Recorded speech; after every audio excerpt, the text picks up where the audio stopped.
Capucine Anna se livre comme jamais dans son autobiographie authentique qu'elle qualifie plutôt de récit de vie.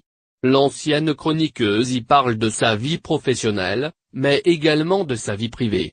Histoire d'amour, burn-out, perte de poids, la jeune femme se confie sur tous les sujets. La pétillante brune aborde même une partie de sa vie qu'elle n'avait pas osé évoquer jusque-là.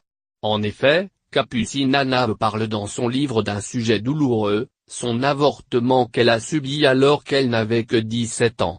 C'était un sujet important, j'étais tellement contre. Je n'avais jamais eu l'occasion d'en parler, on ne m'avait jamais donné cette occasion, justifie-t-elle. J'avais envie de partager mon expérience, j'avais envie de dire, je suis une jeune fille comme plein de filles, ajoute l'animatrice.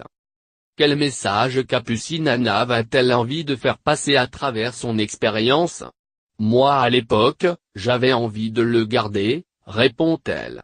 S'il n'y avait pas eu ma mère, je n'aurais peut-être pas vécu tout ce que j'ai vécu aujourd'hui, poursuit-elle. J'étais contre l'avortement, déclare la comédienne.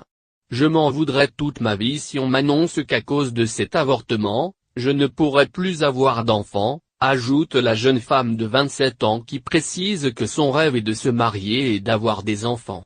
J'étais contre, car je rêvais d'être maman, j'adorais les enfants. Je disais que c'était inadmissible, on ne pouvait pas enlever la vie d'une personne qui n'a rien demandé, continue-t-elle. J'assume d'avoir avorté, indique toutefois Capucine Anna.